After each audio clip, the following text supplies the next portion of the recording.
오늘은 미가서 5장 2절에서 9절까지 남은 자라는 그 제목으로 말씀을 전할 겁니다. 우선 그림을 하나 좀 그리겠습니다.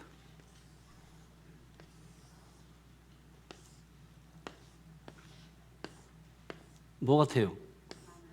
오, 딱 보고서 알아차리네? 그 정도 그림을 이제 잘 그린다는 그런 뜻이겠죠. 뭘 그리려고 하는 것 같아요? 영의 눈이 안 열려서 그런 거예요. 그 다음에는 육적인 거는 잘 보이는데 영적인 거는 안 보이는 거예요. 원줄기죠. 원줄기. 원줄기는 예수 그리스도. 예수 그리스도는 말씀이죠. 우리의 신앙 생활의 중심이 뭐가 돼야 된다고요? 말씀이 돼야 되는 그 이유를 좀 설명하려고요. 이게 아무리 얘기해도 말씀 중심을 안 하는 사람들이 있어서 신앙은 말씀이 중심이 돼야 돼요. 말씀이 딱 중심이 돼야 돼. 이게 무슨 의미냐면 예를 들면 교회의 대표적인 5가지 기능이 있어요. 5가지 기능이 가지와 같은데 예배, 또 뭐가 있어요? 봉사, 구제, 뭐 선교, 또 뭐 교제, 또 기도, 뭐 찬송, 또 뭐 마음대로 헌신, 또 뭐 전도, 또 선교의 각 활동 뭐 이런 거. 자, 이런 거는 다 가지예요. 가지에 속해 있는 거야. 원줄기는 하나인데 가지는 많아. 그러니까 말씀이 중심이 된다는 건 뭐냐면 말씀으로 찬송해야 되고, 말씀으로 예배하고, 말씀으로 봉사하고, 말씀으로 구제하고, 말씀으로 선교하고, 말씀으로 기도해야 된다는 거예요. 이런 것이 중심이 돼버리면 안 돼요. 그러면 가지에서 열리는 게 뭐예요? 열매죠, 열매. 가지에서 열매가 맺힌단 말이에요. 나무에서 직접 열매 맺히는 거 있어요? 다 가지에서 여러분 열매를 맺는 거예요. 그러니까 내가 기도를 진액을 짜면서 하면 거기 끄트머리에서 열매가 맺는 거예요. 내가 봉사를 진액을 짜면서 하면 거기서 열매를 맺는 거예요. 그러니까 열매 맺는 기도, 열매 맺는 봉사, 열매 맺는 예배, 열매 맺는 찬송, 열매 맺는 선교, 열매 맺는 구제, 이렇게 되는 거죠. 그러니까 가장 중요한 거는 뭐냐면 이 기둥이 가장 중요해요.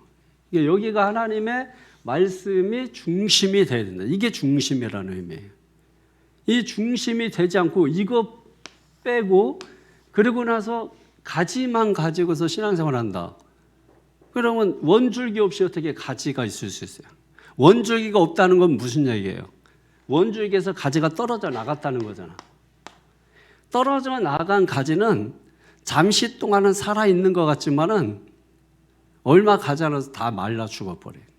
그리고 이런 떨어져 나간 가지에서는 열매가 없어요. 열매가. 뭘 해도 열매가 없어. 기도해도 열매 없고, 선교해도 열매 없고, 봉사도 열매 없고, 열매가 없어요. 열매가.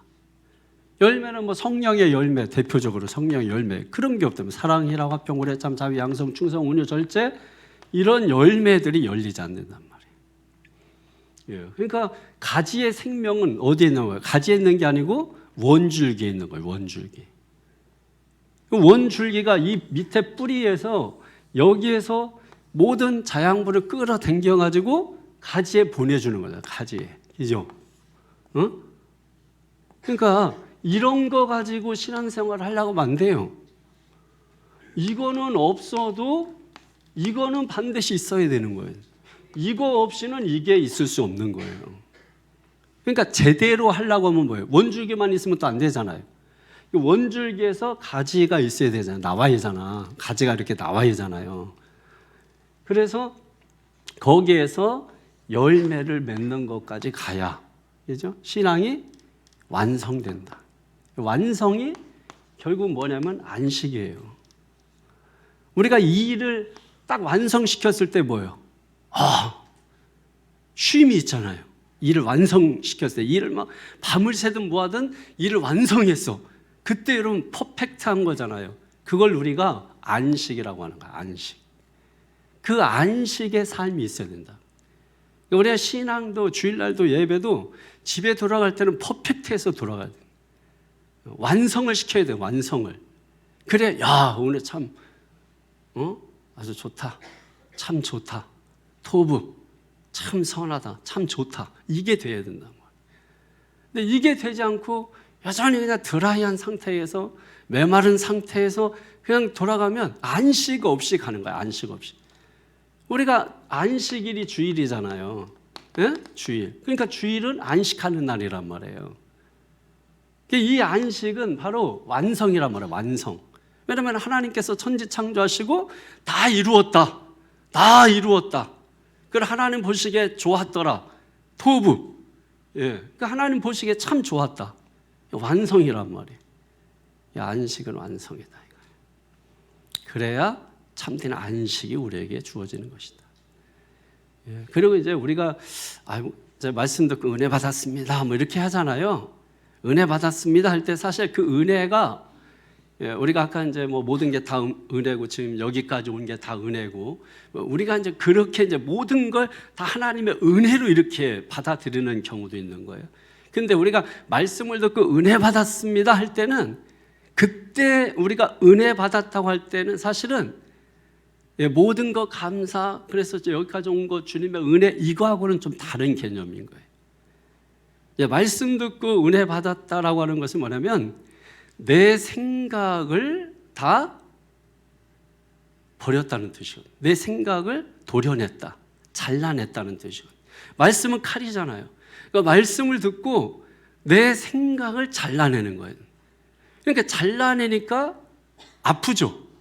그러니까 사실은 말씀 듣고 은혜 받았다 했을 때는 사실은 아픈 거예요. 우리가 아픈 거죠.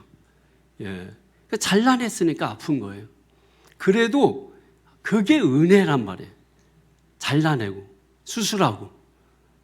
수술하는 목적은 살리기 위한 거잖아요. 그러니까 말씀을 듣고 아픈 거야. 그게 은혜라는 거예요. 은혜. 왜? 내가 주장했던 거, 내가 생각했던 거, 내가 고집했던 거, 이런 것들이 뭐예요? 말씀을 통해서 이건 아니구나 잘라내고, 이건 잘못 생각한 거 잘라내고. 그러니까 아픈 거죠. 그래서 말씀은 칼이에요.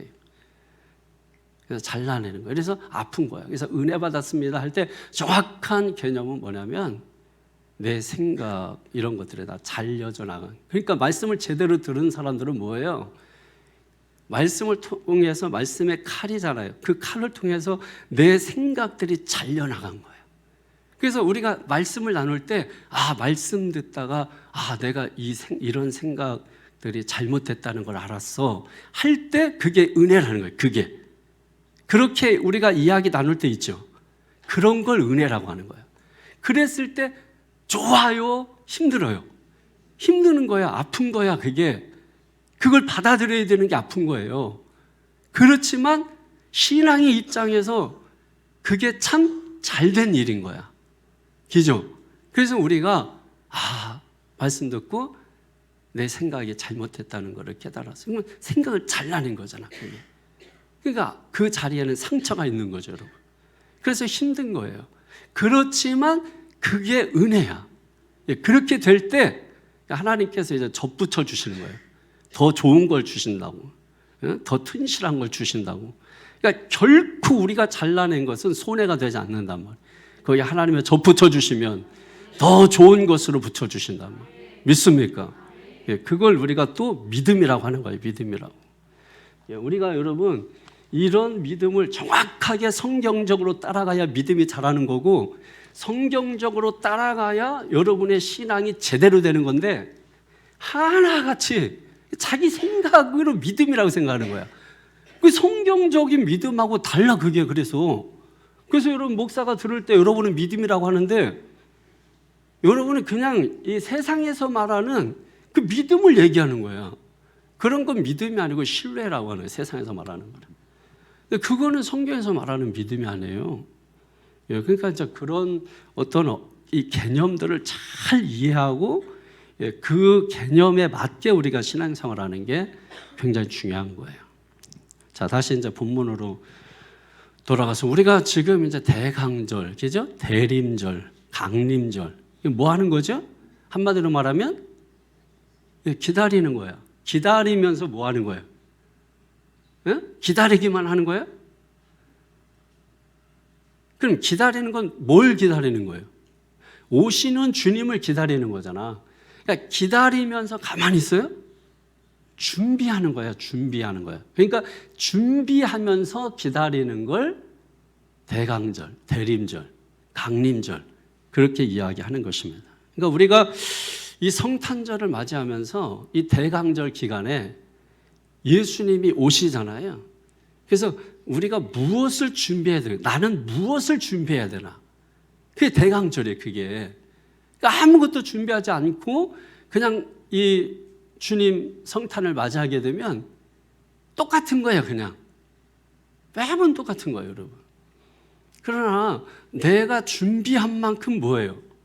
준비하면서 기다린 만큼 성탄의 의미가 남다르겠죠, 여러분. 그게 대강절이라고 하는 것이. 그래서 오늘은 우리가 무엇을 준비하며 기다릴까 하는 것에 대해서 말씀을 드릴 거예요. 마태복음 2장에 보게 되면은 동방박사들이 나와요. 그 동방박사들이 나오는데 누가복음에는 동방박사 안 나와. 누가복음에는 양치기들이 나와. 양치는 목자들이 나오는 거예요. 이게 다 의미가 다른 거예요. 누가는 동방박사 얘기를 아예 하질 않아. 목자들. 동방박사들은 자기들이 별을 보다가 그냥 스스로 온 자들이고, 목자들은 천사가 나타나서 초청해서 첫 번째 온 사람들이 목자예요. 누가복음은 그래서 이 목자를 얘기하는 거예요. 누가복음은 종, 대상이 종이잖아요. 마태복음은 대상이 왕이잖아요. 그러니까 동방박사라고 하는 말은 왕이라는 말이거든요. 자리가 높은 사람들.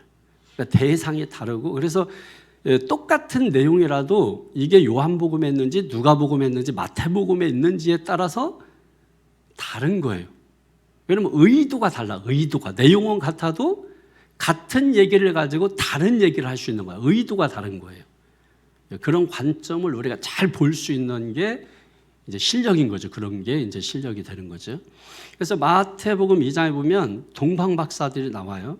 이 사람들이 예루살렘에 도착해서 마태복음 2장 2절에 보면 이렇게 말해요. 유대인의 왕으로 나시니가 어디 계시냐 하고 물어봐요. 유대인의 왕으로 나시니가 어디 계시냐? 그럼 그 시대에 유대 땅에 왕이 있었어요, 없었어요? 왕이 있었죠. 왕이 있었는데 유대인의 왕으로 누가 오셨다는 거야. 왕이 있는데 왕이 있다는 거야. 그럼 여러분, 이거는 반역이고 역적이고 이거는 반란이고 엄청난 거예요. 그러니까 헤롯 대왕 제사장들이 이제 아주 성경 표현대로 말하면 소동이 일어났다. 예루살렘에 소동이 일어났다. 그래가지고 바리새인 서기관들을 불러가지고 유대인의 왕이 어디서 난다고 하느냐 알아봐라 이렇게 얘기했단 말이에요. 그때 이 서기관들이 뭐라고 대답을 하냐면 베들레헴에서 난다고 하더이다 이렇게 대답을 합니다. 베들레헴에서 난다고. 그렇게 베들레헴에서 유대인의 왕이 난다고 말한 근거가 바로 오늘 본문이에요. 오늘 본문에 있는 이 말씀 때문에 이 서기관들이 유대인의 왕이 베들레헴에서 날 겁니다 라고 대답을 한 거예요. 그냥 근거 없이 밑도 끝도 없이 뭐 자기들이 무슨 뭐 이렇게 예언적으로 말한 게 아니고 성경에 기록된 이 말씀이 바로 서기관들이 대답한 근거가 되는 말씀이란 말이에요. 그러니까 지금 예수님이 유대 땅에 왔다고 말한 그 시점에서 이 미가서가 기록된 그 시점과 기간이 어느 정도 되냐면 700년 정도가 되는 거예요. 700년. 그러니까 700년 전에 이미 뭐예요? 예수님께서 유대 땅 베들레헴에서 나실 것을 예언한 것이고, 그러니까 700년 전에 예언한 것이 뭐예요? 700년 후에 성취가 되는 거예요. 이루어지는 것입니다. 그 말씀을 마태복음 2장에서 미가서 말씀을 인용해서 하고 있는 거예요. 그래서 미가서 말씀에 보게 되면 내용이 그거예요. 미가서 오늘 본문의 말씀은 그런 거예요. 예수님은 어떤 분이고, 예수님이 어떻게 예수 믿는 사람들을 축복해 줄 것이냐라고 하는 그 약속의 말씀이 기록된 게 미가서 5장의 말씀입니다. 그 말씀을 이제 차근차근 보게 될 겁니다. 자, 2절을 먼저 한번 볼까요? 2절에 시작. 베들레헴 에브라다야, 너는 유다 족속 중에 작을지라도 이스라엘을 다스릴 자가 네게서 네게로 나올 것이라. 그의 근본은 상구의 영원에 있느니라. 아멘. 자, 여기에 보면 예수님이 어디에서 오신다고 했어요? 어디서 오신다고 했어요? 베들레헴 에브라다. 에브라다. 베들레헴은 이렇게 잘 알겠죠, 그죠? 에브라다. 여기는 잘 모르겠어요. 어렵게 생각하지 말고, 여러분 안산시 상록구 이동 이렇게 되어 있잖아요. 그러니까 베들레헴 에브라다. 아시겠죠? 상록구 이동. 그러니까 에브라다는 이동에 속하는 것이고 베들레헴은 상록구에 속하는 것이고, 그렇게 받아들입니다. 어떤 분은 이제 또 이게 베들레헴의 옛 이름이다. 그래서 에브랏, 이것도 떡의 집이라는 뜻을 가지고 있는 베들레헴의 옛 이름이다. 이렇게 또 소개하시는 분들도 있어요. 둘 다 뭐 그렇게 의미가 크게 다르지 않습니다. 그렇게 해도 거기서 거기고 어차피 같은 동네예요. 베들레헴이나 에브라다나 바로 그 동네에 있는 것이죠. 그런데 유다 족속 중에 뭐예요? 유다 족속 중에 작다 이렇게 말씀하세요. 이왕이면은 예수님께서 큰 도시에 오시면 좋잖아. 그죠? 우리 다 그렇게 생각하는 거 아니에요? 이왕이면은 큰 도시에서 이렇게 멋지게 오시면 좋은데, 아니 가장 작은 동네에서 오셨다는 거야. 왜 그랬을까요? 왜 작은 동네에서 오셨다고 했을까요? 이거는 의도성이 있는 거죠. 의도성이. 우선 첫 번째로는 뭐냐면 다윗을 생각나게 하기 위해서 그런 거예요. 다윗을. 여러분 다윗의 동네가 어디예요? 다윗의 동네가 어디죠? 예? 성경을 붙잡고 신앙생활을 해야 된다고 제가 누차 여러분 말씀하잖아요. 성경을 붙잡고 해야 된다고. 자, 그러면 여러분이 먼저 성경에 4대 언약이 있거든요. 4대 언약? 4대 언약이 있어. 성경에 첫 번째로는 노아 언약, 두 번째로는 아브라함의 언약, 세 번째로는 모세 언약, 네 번째로는 다윗 언약이 있단 말이에요. 다 아는 것인데 이 다윗 언약은 어디에 나오냐면 사무엘하 7장 13절에 나옵니다. 여기에 보면은 이 다윗 언약은 뭐예요? 너와 네 자손과 네 왕위가 영원할 것이다. 영원할 것이다. 그게 이 다윗 언약이란 말이에요. 자, 여기서 말하는 이 다윗 언약은 누구를 의미하냐면 누구를 의미하는 거예요? 예, 메시아, 오실 메시아를 의미하는 거예요. 다윗의 혈통에서 누가 나온다는 거예요? 메시아가, 영원한 메시아가 나올 것이라는 것을 다윗 언약에서 이미 예수 그리스도께서 오실 것을 다윗 언약에서 말씀합니다. 뭐 거슬러 올라가면 창세기 3장 15절부터 예수님이 여자의 후손이라고 말한 거기서부터 이제 구속사적으로 보면은 예수 그리스도께서 오실 것을 계속해서 설명하고 있는 거예요. 그러나 우리가 확연하게 눈치챌 수 있는 게 다윗 언약에 보면 메시아 왕국, 다윗의 혈통을 통해서 메시아 왕국이 세워질 것을 말씀하고 있는 겁니다. 그러니까 이 베들레헴을 강조하는 이유는, 그런데 여기가 작은 동네라고 이야기하는 것은 여기에서 누가 오시죠? 베들레헴에서 예수 그리스도가 오시는 거예요. 그러니까 예수 그리스도가 오시는데 이 베들레헴에서 사무엘 선지자를 통해서 다윗이 뭐예요? 예? 왕으로 기름 부음을 받아요. 왕으로 기름을 부음 받습니다. 그러니까 이 다윗을 떠오르게 하면서 누구를 그 가운데 보여주고자 하냐면 예수 그리스도를 보여주고자 하는 거예요. 이게 이제 첫 번째, 이제 베들레헴 작은 고을이라고 하는 의미 속에 담겨져 있는 것이고, 또 하나 우리가 찾아내면 찾아질 수 있는 게 뭐냐면 예수님께서 왜 작은 고을 베들레헴에서 온다고 하셨을까? 여러분, 베들레헴은 두 단어가 합성된 단어예요. 베이트, 레헴. 베이트라는 것은 집, 장막 뭐 이런 뜻이거든요. 레헴은 빵, 떡 이런 뜻이에요. 베이트레헴이 합쳐져서 뭐예요? 베들레헴이 되는 것이거든요. 만약에 예수님께서 오셨을 때 다윗의 후손, 다윗의 혈통으로부터 메시아가 온다 이러면 사람들이, 여러분도 그렇지만은 이게 뜨악한단 말이에요. 이게 뭐지? 이렇게 생각을 한단 말이에요. 근데 예수님께서 뭐예요?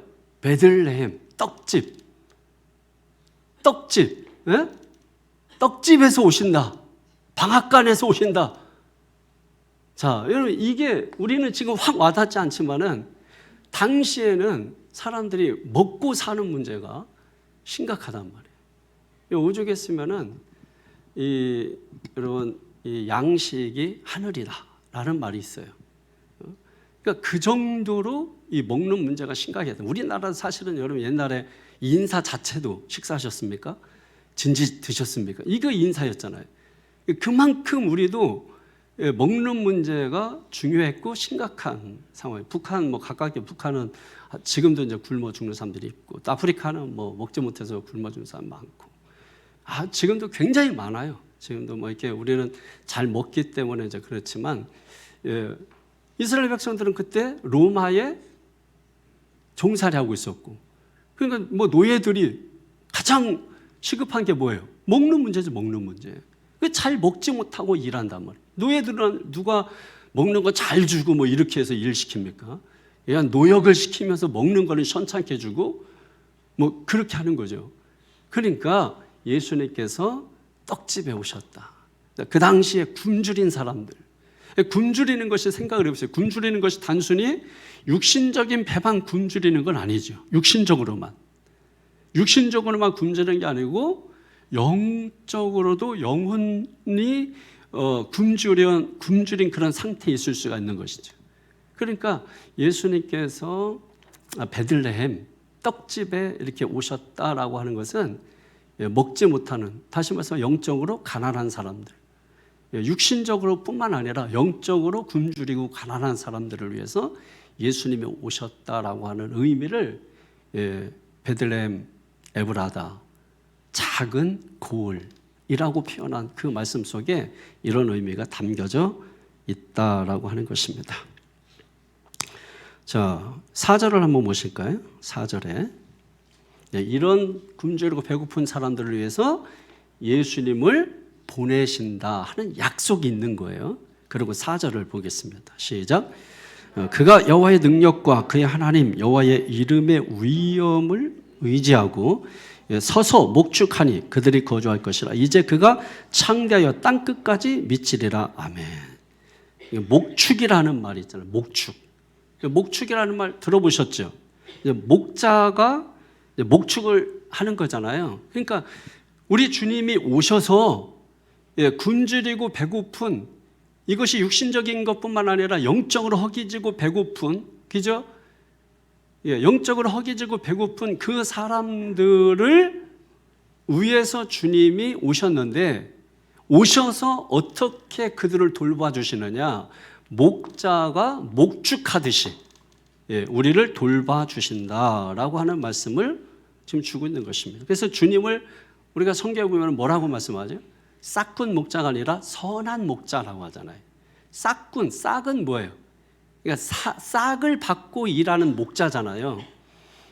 이런 사람들은 뭐냐면 위험에 빠지면 양들을 다 버려두고 도망가는 사람을 말하는 거예요. 그러니까 선한 목자는 뭐예요? 위험이 와도 그 위험으로부터 양들을 지켜내고 보호하는 것을 말하는 것입니다. 그러니까 목자의 가장 중요한 임무가 뭐냐면 온갖 위험들로부터 양들을 지키는 거예요. 지키는 거. 그걸 누가 잘했어요? 다윗이 잘한 거예요. 다윗이. 때로 뭐 사자가 나타나고 뭐 이리떼가 나타나고 다윗이 도망가지 않고 뭐예요? 그것들과 싸워서 뭐죠? 그 양들을 지켜냈다는 거예요. 지켜놨다는 거예요. 다윗이 그래서 목자가 되는 겁니다. 목자가. 선한 목자가 되는 겁니다. 그리고 목자의 중요한 두 번째는 뭐냐면 그런 양들에게 먹고 마실 수 있는 그것을 허락을 해줄 수 있는 목자여야 된다는 거죠. 이것이 이제 잘 드러난 게 시편 23편이에요. 여호와는 나의 목자시니 그가 나를 어디에 두어요? 푸른 초장에. 그리고 쉴 만한 물가로 인도하시니. 이게 그럼 우리가 추구하는 하나님의 나라의 모습이에요. 양에게 있어서 그것보다 더 좋은 건 없는 거예요. 쉴 만한 물가, 푸른 초장. 양에게 있어서 여러분 그것보다 더 좋은 거예요. 우리도 결국은 지금 뭐 다 푸른 초장, 쉴 만한 물가. 계속 이거 찾아 헤매는 거죠. 우리 인생이. 계속 어디 푸른 초장이 없나? 어디 쉴 만한 물가 없나? 계속 여러분 그거 찾아 헤매잖아. 그 뭐 휴가 가도 맨날 뭐 푸른 초장, 물가 뭐 이렇게 산 아니면 뭐 물가 뭐 이렇게 가는 거 아니에요. 근데 실제로 우리 인생에서 쉴 만한 물가 푸른 초장이 있느냐는 거예요. 근데 목자가 되시는 여호와께서 뭐예요? 우리를 쉴 만한 물가 푸른 초장으로 인도해 주신다는 거예요. 그게 하나님 나라의 모형인 거예요. 그게 하나님 나라. 우리가 영원히 살 하나님 나라의 모형인 것입니다. 배고프고 또 배부르고 이건 우리의 삶에서 중요한 요소예요. 그러니까 배고픈 것도 여러분 우리 인생에서 중요한 거잖아요. 그러니까 배고프니까 우리가 먹는 거고, 그러니까 먹는 문제도 중요한 거고, 배고픈 것도 중요한 거예요. 그런데 우리가 예수 믿고 배부르다라고 했을 때는 무엇을 의미하는 거냐면 진리가 너희를 자유케 하리라. 이게 예수 믿고 자유로운 거예요. 예수 믿고 배부른 거예요. 그러니까 진리가 너희를 자유케 하리라. 안 먹어도 배부르다. 그러니까 말씀을 깨닫고 말씀을 이해하고 그 말씀이 내 소유가 되면 자유해지는 거예요. 이 말씀을 깨달으면 자유해지는 거예요. 그게 뭐예요? 영적으로 배부름을 얻는 거예요. 그러니까 예수님의 말씀이시잖아요. 말씀이신 예수님이 우리에게 오셔서 우리에게 배부름을 주시는 거예요. 그러니까 여러분이 말씀을 들을 때 집중하고 그 말씀이 어떤 말씀을 주시나 하고서 그 말씀을 잘 들어야 돼. 자, 그 듣는 게 뭐라 그랬어요? 듣는 게. 우리 요한복음 요즘 하잖아. 요한복음 하잖아요. 그래서 24절 이하에 25절부터 쭉 29절까지 보면은 듣는다는 말이 계속 나온단 말이에요. 듣는다는 말은 순종이라는 거예요. 순종. 순종. 이 순종이라고 하는 이 순종이 영어로 뭐죠? 예? 순종이 뭐예요? 영어로 뭐야? 영어 잘하는 사람 없어. 이거 똑똑한 줄 알았네, 여러분들. 이 순종이라고 하는 말에는 어떤 의미가 있냐면 라틴어에 오디오라는 게 있어요. 오디오.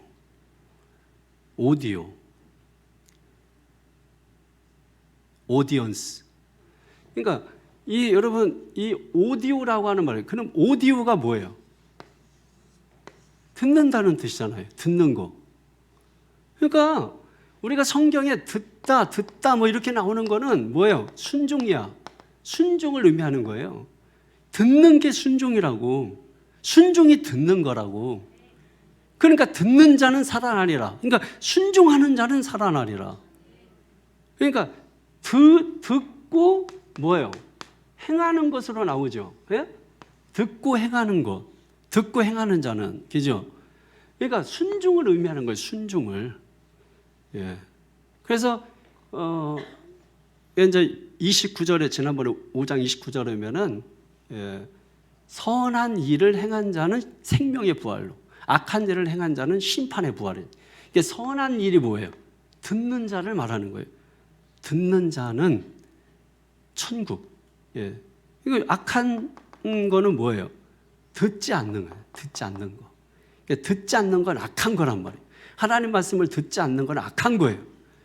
이거 말씀 듣는데 조는 것도 악한 거야. 예? 그럼 그런 거잖아요. 말씀 듣는데 조는 것도 악한 거지. 여러분, 수업료 내고 수업 시간에 졸다 와. 악한 거야, 그거는. 아니, 그렇잖아요. 낭비하고, 그거 악한 거지, 그게.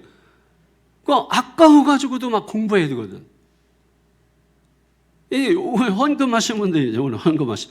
이분들은 집중해서 들어야 돼. 헌금 안 하신 분들은 뭐 대충 들어도 뭐 별로 손해볼 게 없지만, 헌금하신 분들은 예를 들면 수업료를 내셨단 말이에요. 그러면은 더 집중해야 돼요. 예를 들면 많이 드렸다. 그러면은 뭐예요?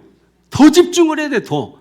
나는 드렸으니까 집중 안 해도 돼. 그래서 드렸다면 심각한 거야. 많이 드린 만큼 뭐예요? 내가 더 많이 집중하겠습니다. 이런 뜻이에요.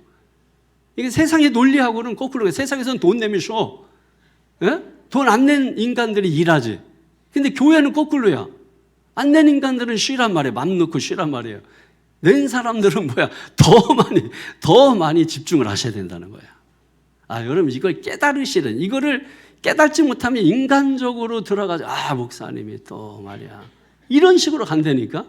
이게 그래서 깨달음이 없으면 망하는 거예요. 순종이 뭐예요? 듣는 거예요. 듣는 게 뭐예요? 순종이란 말이에요. 잘 들으시기를 바랍니다. 그게 순종하는 거라고. 듣는 것부터 시작하는 거라고. 안 듣는 사람이 뭔 순종하겠어요? 안 듣는 사람이. 잘 듣는 사람이 순종하지. 믿습니까? 그래서 말씀을 잘 듣는 사람들이 잘 깨달아요. 잘 깨달아. 그리고 이 목자가 해야 되는 중요한 임무 가운데 하나는 뭐냐면 이 선한 품성과 능력이 있어야 돼. 능력이. 여기 4절에 여러분 나오잖아요.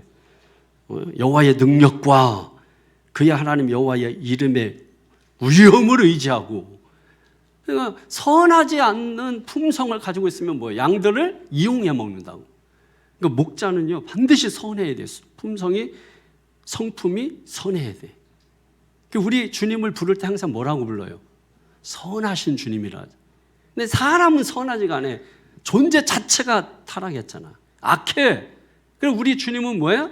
선하신 분이에요. 그러니까 참된 목자는 주님밖에 없어요. 주님밖에. 그러니까 주님만 여러분이 따라가면 되는 거예요. 주님만. 그러니까 목사는 참된 목자가 아니에요. 목사는 제가 얘기하잖아요. 스피커라고. 개라고. 짖는 개라고. 그래서 짖어가지고 여러분들이 길을 벗어나지 않게 해주는 거라고. 잘 짖는 게 중요하고. 그리고 스피커라고. 그래서 여러분들로 하여금 소리, 말. 그 순종은 말을 듣는 거예요. 내 말을 듣고 나 보내신 이를 믿는 자는 듣고 믿는 거잖아. 듣는 게 중요한 거라고. 그러니까 듣는 게 순종이라고. 그러니까 말씀을 대언하는 거잖아. 저는 대언. 제가 전해도 뭐예요? 말씀은 말씀이잖아요. 그러니까 여러분은 저를 보면 안 되고 제가 전하는 이 말씀을 봐야 된단 말이에요. 그 말씀을 보고 여러분이 따라가셔야 된다는 거예요. 그러면서 능력은 필수다 이거예요. 왜 그러냐? 목자가 양을 지키려면 능력이 있어야 돼요. 다윗은 이걸 잘했잖아. 이거 물맷돌 잘 해가지고 잘 이거를 잘 던져. 실력이 있잖아. 실력이. 예. 곰 같은 거 아까 이제 우리 밥 먹으면서 그런 얘기 했는데 이렇게 어떤 아이가 이렇게 집을 이렇게 가다가 곰이 산에서 내려와가지고 이 집채만한 곰이 조금 보통 우리 교회 많아요. 곰이 막 해가지고 이 큰 곰이 이렇게 왔는데 그 조그만 한 초등학교 한 3학년, 4학년 정도 되는 아이가 자전거 타려고 이렇게 있다가 곰이 나타난 거예요. 근데 얘 당황하지 않더라고. 당황하지 않고 얘가 이 상태로 서가지고 이렇게 손 들고 곰한테 인사를 이렇게 하는 거예요. 실제로 곰이 나타났는데 얘가 이제 그러니까 곰이 저 조그만 게 뭐 이러니까 기분도 나쁘고 그러니까 서가지고서 계속 살피는 거야. 아이한테 접근하지 않고 얘가 이제 이렇게 하고서 손을 이렇게 웃으면서 이렇게 하니까 얘 대단한 거죠, 그죠? 여기 성경에 오늘 나와 여기 8절에 보면은 남은 자들은 사자 같고 또 젊은 사자 같아서 이게 사자가 이게 뭐 난폭하다 이런 뜻이 아니에요. 당당한 걸 얘기하는 거거든. 그러니까 예수 믿는 사람들은 당당해. 왜냐면 성경에 보면은 신자들을 뭐 양으로도 비유하고 어떤 때는 물고기로도 비유하고 어떤 때는 사자로 비유하고 어떤 독수리로 비유하는데 카멜레온인가? 변하는 걸 뭐라 그래요? 자꾸 변하는 거 있잖아. 에? 카멜레온. 이 카멜레온이라고 하는 성경에 나와 있잖아요. 왜냐면 이 성도들이 왔다 갔다 그러면 안 되거든. 예. 이랬다 저랬다고 뭐 이러면 안 돼요. 사자 같아야 된다고. 믿습니까? 당당해야 된다고. 그 아이가 그 조그만 게 당당해. 저도 배웠어요. 이제 곰이 나타나면 딱 서가지고 이렇게. 근데 이제 곰이 안 가고 계속 대치 상태에 있으니까 길을 지나가던 어른이 그 사람도 또 대단한 거야. 그냥 지나가지 않고 숨어서 막 자기 살겠다고 가지 않고 그 아이를 살려주기 위해서 이 두 팔을 벌리더라. 이 두 팔을 벌려가지고 곰보다 이제 더 크게. 그러니까 곰은 자기보다 더 큰 물체가 있으면은 도망간대요. 그러니까 이 어른이 이렇게 두 팔을 쫙 벌리니까 곰이 뒤로 슬슬 빼서 도망가는데 곰이 완전히 도망갈 때까지 이 어른이 쫓아가면서 이렇게 아이가 그때 이제 자전거 타고 갔어요. 그래서 제가 이 얘기를 했더니 소마이가 그거 완전히 믿으면 안 된다고 그러더라고요. 왜냐면 이 곰이 또 호기심이 많대. 그래서 조용히 이렇게 가만히 서 있으면 어떤 사람은 곰이 이제 죽은 척하고 있으면 이렇게 곰이 안 건드린다는데 소마이 말 들으니까 호기심이 많아가지고 죽었나 살았나 해가지고 이걸 한번 때려버리는데 곰이 때리면 곰 발바닥 맞아보셨어요? 안 맞아봤으면 얘기를 하지 마라. 곰 발바닥, 네 발바닥, 우리가 뭐 네 발바닥, 내 발바닥, 곰 발바닥, 내 발바닥 뭐 이거 하지 말고 곰 발바닥한테 맞아보면 죽어요. 그래서 곰이 호기심 가지고서 이렇게 발로 건드리는데 손바닥으로 그러면은 내가 그래서 야 그래도 죽은 척하고 있어야지. 근데 일단 곰한테 한 번 맞으면 죽어버린대. 그러더라.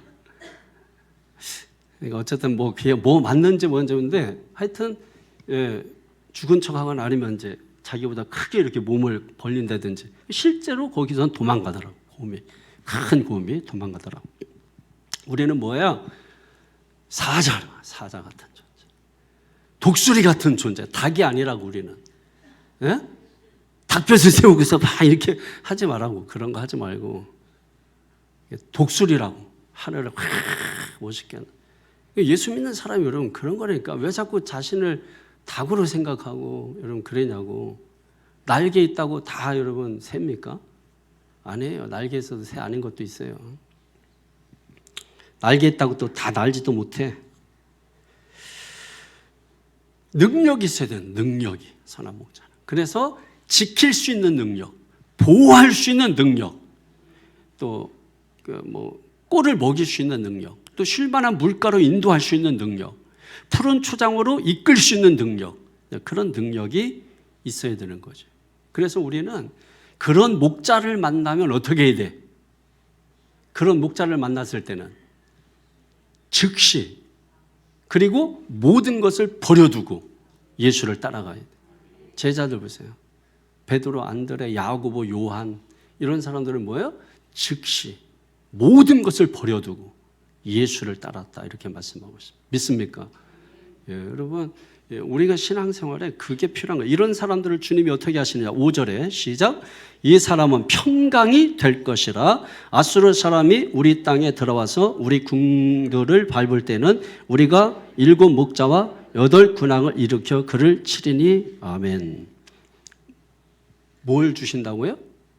평강을 주신다고. 평강을. 여러분 평강을 놓쳐버리면 삶이 고달퍼요. 우리 마음속에 평강이 있는지 없는지를 늘 돌아봐야 돼. 요즘은 이제 마음의 병이 많잖아요. 그래서 허전하고 무의미하고 또 무의함, 의미가 없는 거죠. 뭐 같은 말이. 무기력하고 또 유리방황하고 이런 일들이 많이 있어요. 여기 아수르가 나오잖아요. 아수르. 이 아수르가 우리 인생에 고달픔을 주는 존재를 말하는 것이고. 그런데 또 6절에 보면은 니무롯이 나오잖아요. 니무롯. 이 니무롯이 창세기 10장인가 거기에 나오는데 얘들이 네피림이라고 들어보셨죠? 네피림 애들이 사냥꾼이에요. 근데 그 사냥꾼이 우리가 생각하는 사냥꾼이 아니라 사람을 잡는 사냥꾼을 의미하는 거예요. 그러니까 얘들이 아주 악질인 거죠. 악질. 그래서 이 니무롯 같은 경우는 여러분 적그리스도로 비유돼요. 그러니까 예수 믿는 사람들을 고통스럽게 하고 힘들게 하는 존재. 아수르. 아수르는 뭐예요? 아수르가 북이스라엘을 망하게 했잖아요. 그러니까 북이스라엘이 누구예요? 하나님의 백성이잖아요. 그러니까 하나님의 백성을 괴롭게 하는 사람들. 그러니까 아수르 사람이라는 말은 하나님의 백성들을 괴롭게 하는 사람들을 의미하는 거예요.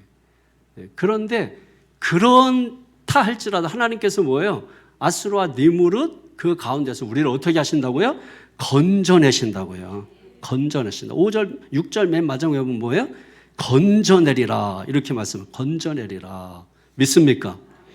그래서 여러분 마음속에 건져내서 평강이 찾아오는 거예요.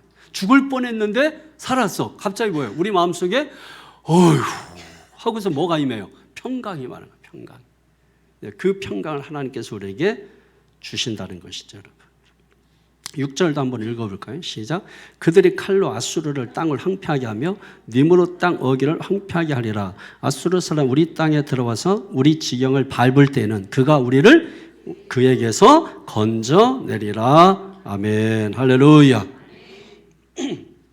아수르에게 짓밟히고 뭐 니무롯에게 그냥 막 두드려 맞고 우리 인생이 여러분 그렇게 되면 얼마나 고달프겠어요, 여러분. 얼마나 힘들겠어요. 근데 지금 이제 우리가 사는 세상은 하나님이 없다고 하는 세상이에요. 하나님이 없다고 하는 세상. 그 하나님이 없다고 하는 세상, 하나님이 없으니까 누가 주인이 돼야 돼요? 사람이 주인 되겠죠. 그래서 인권을 부르짖는 거예요. 인권. 여러분 인권이 대수예요, 요즘은. 근데 뭐 인권이 그게 대수인가요? 그러다 보니까는 이 사람이라는 이 존재를 물건 취급하는 것만 해도 괜찮은 것 같은데 물건 취급도 안 하는 것 같아요. 사람들이 사람을 대하는 게 물건 취급도 안 하는 것 같아요. 그 정도로 이 생명 경시 풍조 사상이 널널한 게 이게 어디에서 온 거냐면 하나님 없다고 하는 세상 속에서 주장하는 인권을 주장하는 거기에서 나온 거예요. 강도에게도 인권이 있는 거예요. 살인자에게도 인권이 있는 거예요. 이제 이런 문제가 사실 이제 어떤 윤리에 속하는 이 문제인데 심각한 거죠. 이게 이런 사회가 맞는 건지.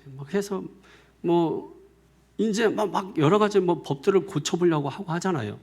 근데 법 하나 고치는 게 그렇게 어려운 거예요. 그렇게 어려운.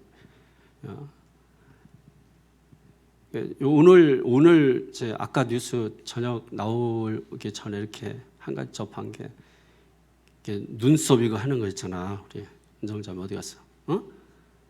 그 법이 언제 정해졌나 하니까 30년 전에, 지금으로부터 30년 전에 의술, 그것도 의사가 하는 의술로 30년 전에 한 거야, 그거를. 근데 오늘 첫 번째 법원에서 판결이 났어요. 의술이 아니다. 아직 이제 지금 법에서는 정해지지 않았지만 법보다 앞서는 게 판결이 중요한 거거든요. 그러니까 이제는 자신 있게 해도 불법이 아니에요. 오늘 법원에서 최초로 판결이 나서 이거는 의술로 볼 수 없다. 지금은 충분히 뭐 약품이나 이런 모든 게 이게 다 잘 사용하면 얼마든지 일반인도 사용할 수 있고, 그리고 너무 보편화돼 있다. 그래서 지난번에 또 통과시키려는데 5명 중에 4명은 찬성했는데 한 놈이 반대해가지고 찬성을 안 했어요. 이번에 이제 하면은 찬성을 돼서 하는데, 일단 법원의 판결이 나왔기 때문에 이제 자신 있게 해도 불법이 아니에요. 누가 신고해도 법에 걸리지 않아요. 예, 그리고 이미 그 법은 30년 전에 있었던 법이에요. 이번에 또 뭐 예를 들면은 건물 같은 경우도 예를 들면은 뭐 위험성을 보고 재개발을 허락했는데, 위험하면 허락했는데 이제는 뭐예요? 노후성을 봐야 된다 그래가지고 바뀌잖아요. 그래서 이제 이 재개발이나 재건축 이런 것들이 활발하게 이제 움직여 주시는 거예요. 왜냐하면 옛날에는 그것도 30년 전에 만들어진 법이래. 그러니까 어떤 일을 하냐면, 그래서 사람들이 일부러 재건축하려고 집을 위험하게 만들어 버리는 거야. 그러면 낡은 집을 안 고치고 위험한 상태로 산다는 거야, 실제로. 그래야 이 재건축 이게 허가가 나오기 때문에 이 위험한 일을 우리가 하고 살았더라고. 그러니까 이게 이제 인생이 바뀐, 이것도 위험성이 아니라, 그래서 이제는 위험과 상관없이 노후성을 봐야 된다. 30년 되면 노후가 된 거다 해가지고 이게 되는 거야. 우리 엘리베이터 별 문제 없잖아. 근데 법이 바뀌었어. 법이 바뀌어서 저거 싹 다 바꿔야 돼, 내년에. 여러분 좀 힘 좀 쓰셔야 돼.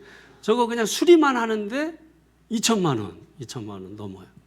수리만 하는데 2천만 원 정도. 새 거로 바꾸면 3천만 원. 2천만 원 넘어. 하여튼 얼마 차이 안 나. 새 거나 헌 거나. 예? 수리하는 게 하여튼 뭐 그래. 수리하는 2,600 뭐 하여튼. 그래요.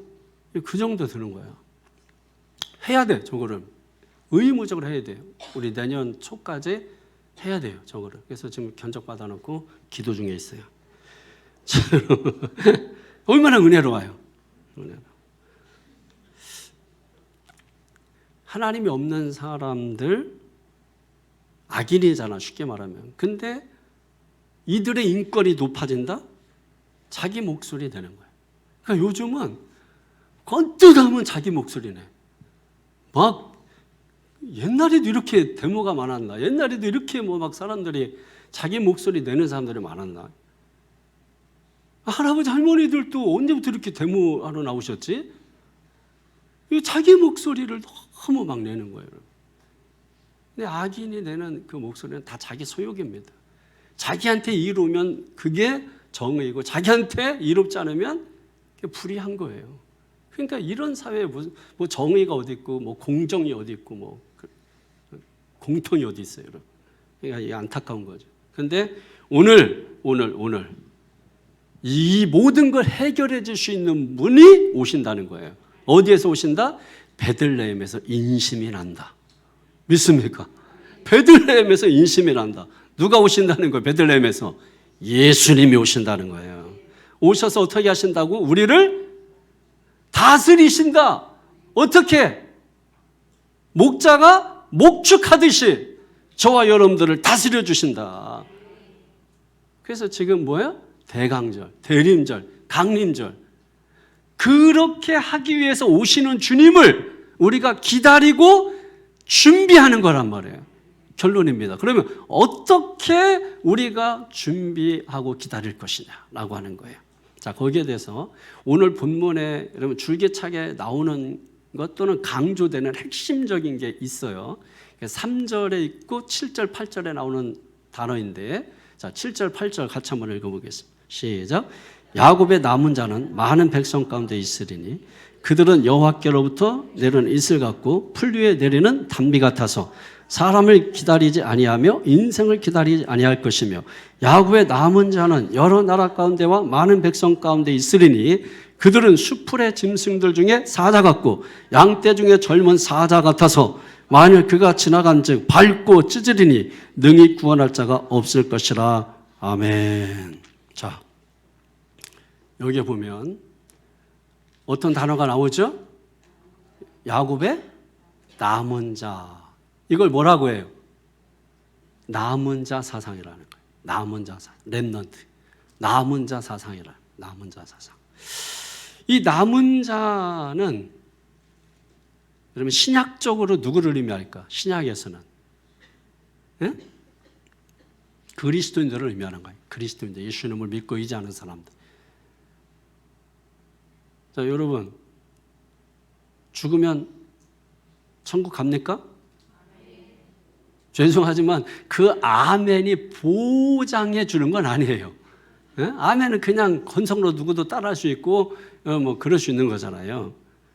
그러니까 그 아멘이 그걸 보장해 주지 않아요. 왜? 성경의 사상은 뭐냐면 남은 자잖아.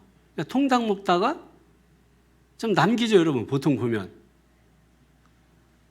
안 남겨? 남기는 건 있을 수가 없어. 허락이 안 돼? 에? 먹다 보면 대부분 남기잖아, 좀. 예, 그 정도 생각하면 돼, 남은 자는. 그러니까 아멘 하는 자들이 딱 하는 건 아니에요. 그러니까 성경에서도 보면은 소수가 천국 가. 그리스도인들. 정말 예수님을 믿는 사람들. 이게 그러니까 굉장히 중요한 거라니까, 여러분이.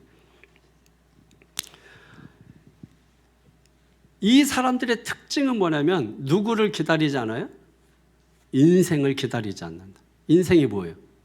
사람을 의지하고 사람을 기다리지 않는다는 거예요. 누구를 의지하고 누구를 기다린다는 거예요. 남은 자는 하나님을 기다린다는 거예요. 그게 남은 자의 특징이에요. 그러니까 여러분이 늘 있잖아요. 애들한테 야, 한 입만 줘, 한 입만 줘. 이렇게 하잖아요. 나 한 입만 줘, 한 입만 줘. 옛날에 우리 먹을 거 없을 때는 진짜 엄청 많이 했어요. 근데 거절도 많이 당해 또. 그게 뭐라고? 야, 나 한 입만 줄래? 그러면 또 안 줘, 또 친하지 않다고. 아이 그런 인간. 그래가지고 또 딴애한테 가가지고서 야, 나 한 입만 줄래? 그러면 또 걔도 안 줘. 아이 그런 인간. 그 또 다른 애한테 가서 또 나 한 입만 줘. 그러면 그것도 조금 줘. 왜냐면 이게 아이스크림 같은 거라면 손으로 이렇게 막아가지고 요만큼만 먹어라 이거죠. 여기만 나온 부분만. 여러분 이렇게 우리가 이 사람 저 사람 기웃거리는 인생이 아니라 남은 자는 뭐예요? 오직 하나님을 기다리는 자. 하나님을 기다리는 자. 이게 남은 자란 말이에요, 여러분. 하나님을 의지하는 자. 이 남은 자들이 기다리면서 준비하는 게 뭐냐는 거예요.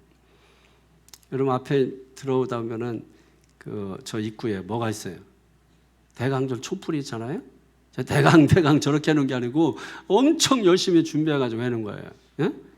요희 권사님하고 그 일당들 몇 분이 해가지고 저거 해가지고 저렇게 저것도 처음에 해놨는데 좀 마음에 안 드니까 온 천냥마트? 아 다이소. 예, 다이소. 우리 때는 천냥마트잖아. 우리 이렇게 같이 쓰시는 분. 그래서 이제 다이소 이렇게 막 사방 군데 돌아다니면서 저거를 이렇게 사가지고 저 해놓은 거야. 저렇게 준비해서 이렇게 불 켜놓고. 그게 여러분 뭐예요? 주님의 오심을 이 대강절에, 강림절에 준비하면서 기다리는 거야. 그러니까 여러분들이 이 대강절에 뭘 준비하면서 여러분들이 기다리고 있느냐는 거야. 응? 뭘 준비하세요? 요즘 아주 난리도 아니야. 여러분 선물 엄청 사다 놨어. 그래가지고 막 여러분 준비가 너무 심각하게 많이 해가지고 박스로 사놨어. 지금 박스로 선물을. 예? 좀 보셨어요? 카페에 박스로 몇 박스 사다 놨다고 선물을. 1등 하는 사람들한테 몰아주려고. 우리가 주님의 오심을 준비하면서 여러분 이거는 우리가 뭐예요? 경연 대회가 아니죠. 이거는 주님 오심을 축하하는 공연이에요. 축하 공연. 공연이기 때문에 이거는 뭐 상 받고 상 안 받고 이런 개념은 아닌 거지. 주님 생신 축하하는 거잖아요. 생일 축하하고 뭐 이런 거잖아요. 그러니까 오직 주님께만 영광 돌리는 거잖아요. 주님께만. 그게 우리가 뭐 율동도 하고 뭐 웃기려고 하잖아. 지금 막 내가 보니까 주로 막 웃기려고 하는 것 같아. 이렇게 보니까. 주님을 웃기려고 해야 돼. 우리를 웃기려고 하려고 주님 웃기려고 해야 된다고. 왜냐하면 주님도 이게 유머 감각이 많으신 분이잖아요. 그러니까 여러분 그렇게 그런 마음으로 주님을 생각하면서 준비를 하셔야 돼. 우리 잘했어 못했어 이건 주님한테 물어보라고. 우리가 그거 평가하는 사람이 판단하는 사람이 아니라고. 그러니까 실수해도 주님을 위해서 준비한 거기 때문에 주님이 기뻐하시는 거야. 뭘 해도 뭐 뒤집어 쓰고 뭘 하든 뭐 하여튼 뭐 하든 하여튼 구자욱 목사 노래가 이렇게 많아. 이렇게 내가 이렇게 받아보니까 다 뭐 비슷하게 하고 그 인간이 또 그렇게 뜨네 또. 그러니까 필요할 때가 있어 또 이렇게 보면은 또. 그러니까 여러분 그런 것들이 뭐 하는 거예요? 대강절에 주님의 오심을 준비하면서 기다리는 거예요. 그러니까 다만 좀 마음에 여러분 그런 거 하면서 주님을 생각하면서 좀 하시면 좋은 거죠. 주님을 생각. 왜냐면 생신의 주인공이 주님이시잖아. 그러니까 성탄절에 가장 안타까운 게 뭐예요? 생일 당사자는 빠지고 지들끼리 노는 거 아니야. 이 성탄절이 여러분 상업화되고 세속화되면서 성탄절 주인공인 예수님은 없고, 그래서 트리도 어디가 제일 먼저 하냐면 백화점이나 상점이나 이런 데가 제일 먼저 하고, 그 다음에 여기 송구마을 들어가는 입구에 좌측 집이 첫 번째로 해. 그 집이. 그 집은 아주 내가 볼 때 그 아저씨 교회 안 다녀. 생긴 거로 보면은 불교 신자도 아니야. 불신자야. 생긴 게 딱 보면은. 근데 그렇게 트리를 지붕까지 올라가서 다 해가지고 난 거기가 교회인 줄 알고 그쪽으로 들어갈 뻔했어. 그 트리를 그렇게 해놔. 그 예수님이 없어. 안타까운 거는 예수님이 이게 심각한 거잖아요. 우리 교회에서도 자칫 잘못하면 우리가 열심히 준비하고 막 이렇게 하는 건 좋은데 주님을 위한 선물이 돼야 되잖아. 주님을 위한 선물. 사람을 위한 선물이 아니고. 아이들 같으면은 자기들 막 여기서 발표하고 나 잘했어 못했다 그러면 막 울고 뭐 이럴 수 있지만 우리는 어른이잖아. 그러니까 이 대강절에 우리가 준비할 때 누구를 위해서 내가 종을 울리나는 알아야 될 거 아니야. 누구를 위해서 종을 울리는지도 모르고 종 울리면 두드려 맞는 거지. 그러니까 여러분이 주님을 위해서 내가 종을 울리는, 주님을 위해서 내가 망가지는 거지, 주님을 위해서 내가 이렇게 춤추는 거지, 주님을 위해서 내가 뒤집어 쓰는 거지. 나는 뭐 뒤집어 쓰는지 안 쓰는지 몰라. 일부러 제가 막 어디서 연습하면 안 보려고 노력하고 있어요. 그래서 아직까지는 한 팀도 못 봤어. 그러니까 주일날 카페에서 뭐 좀 젊은 것 같아. 얼핏 지나가다가 나도 모르게 이쪽으로 틀었는데 춤추고 있더라고. 이렇게 해서. 그거 잠깐 1초 보고 빨리 고개 돌렸어요. 뭔지는 잘 몰라. 이 모든 것이 여러분이 꼭 기억하세요. 이게 주님을 위해서 우리가 이걸 하고 있다라는 것을 여러분 이 밤에 기억하신다면 대강절, 대림절, 강림절에 기다리는 건데 누구를? 예수님을 기다리면서 뭐 하는 거예요? 준비하는 건데, 준비하면서 기다리는 건데 이게 누구를 위한 거라고요? 주님을 위한 것이 된다. 성탄절이잖아. 성탄. 주님을 위한 것이 돼야 된다. 그게 여러분 복된 것이죠. 이런 인생을 어떻게 하신다. 오늘 너무나 고마웠고 감사한 말씀이라고 하잖아요. 7절에 보니까 이런 사람에게는 이슬 같고 풀이에 내리는 단비 같아서. 할렐루야. 너무 좋은 거야. 이슬 같고 또 단비 같게 하시겠다. 이게 이슬은 뭐냐면 번영, 은총, 은택, 하늘의 복, 보물. 이게 이슬이에요. 이슬. 단비는 뭐냐면 꼭 필요할 때 꼭 필요한 양만 내리는 걸 단비라 그래. 단비. 아셨죠? 막 가뭄 때 농사를 짓는 딱 필요한 양의 비가 내릴 때 그때 단비라 그래. 그러니까 하나님은 그런 단비를 주실 뿐만 아니라 뭐예요? 이슬. 번영, 축복, 은택, 은총, 보물. 여러분, 이런 우리에게 복을 주실 뿐만 아니라 꼭 필요할 때, 믿습니까? 꼭 필요할 때 필요한 양만큼 반드시 하나님께서 우리에게 주신다 하는 것입니다. 누구에게? 준비하면서 기다리는 자들. 이 사람들의 특징 뭐라 그랬어요? 인생 의지 않고 오직 하나님을 의지하는 사람들에게. 뭐 준비하신다? 비준비하신다. 비준비하신다. 할렐루야. 비준비하시네. 찬양하고 기도하도록 하겠습니다. 여기서 비준비하신다 할 때 이 비는 지금 말씀하는 이슬 그리고 단비를 의미하는 거예요. 하나님께서 베풀어 주시는 이슬, 단비. 그러니까 여러분 우리가 지금 하나님 믿는 사람이라는 것을 명심하세요.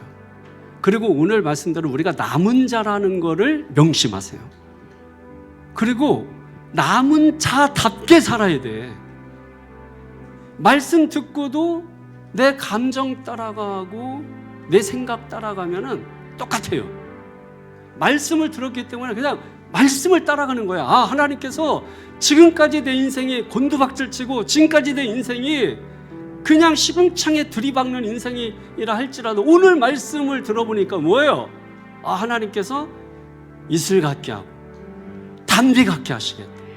여러분 하나님께서 이렇게 우리에게 뭐예요? 미가서는 이 약속의 말씀을 우리에게 주고 있다고 했잖아요. 예수님을 구주로 고백하며 믿고 의지하고 살아가는 사람들에게, 인생을 의지하지 않고 하나님을 기대하며 사는 사람들에게, 대강절, 대림절, 강림절에 주님 오심을 기다리며 준비하며 사는 사람들에게 이슬 같게 하고 단비 같게 하겠다. 더 나가서 8절에 뭐라 그랬어요? 사자 같게, 사자 같게 당당하게 하겠다. 그러면 그냥 그 말씀을 믿고 우리가 당당하게 살아가야 되는 거예요. 당당하게 말하고 당당하게 행동하고, 그러면 어둠의 세력들이 올라가는 거예요. 곰의 세력, 곰이 여러분 어린아이가도 이렇게 하고 있는데 곰이 뭉치뭉치하잖아. 당당하니까. 어른이 와서 두 팔을 벌리고 당당하게 하니까 하나님의 비 임하고 하나님의 은혜가 임하니까 그 엄청난 곰이, 집채만한 곰이 여러분 도망치잖아요. 여러분이 오늘 이 시간 이 말씀을 부여잡고 여러분이 그렇게 세상에 세상이 여러분 곰 아니야, 곰. 예? 하나님 없다는 세상, 아수르 아니야, 니무르드 아니야.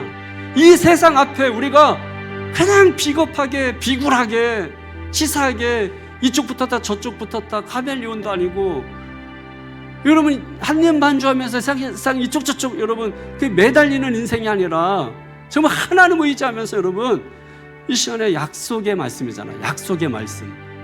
그 말씀을 붙드는 거야. 내 안에 니무롯이 나를 괴롭히는 생각들이 있다면, 아수르가 내 심령에, 내 삶에 파고 들어와가지고 나를 힘들게 하는 것이 있다면, 오늘 이 시간에 주님께서 그들로부터 건져주시겠다고 하셨고 이기게 해주시겠다고 하셨고, 그 이긴 심령들의 이슬 같게 하고 단비 같게 하셔서 복의 통로가 되게 하시겠다고 하셨으니까, 이 말씀 약속의 말씀이니까, 약속의 말씀이니까 우리가 약속의 말씀을 믿고 기다리는 거예요. 믿습니까? 비 준비하신 주님이 지금 은혜의 비를 준비하신다. 단비를 준비하신다. 누구를 위해서? 나를 위해서, 나를 위해서, 여러분 자신을 위해서 확신 가지시라고요. 나 자신을 위해서 준비하신다.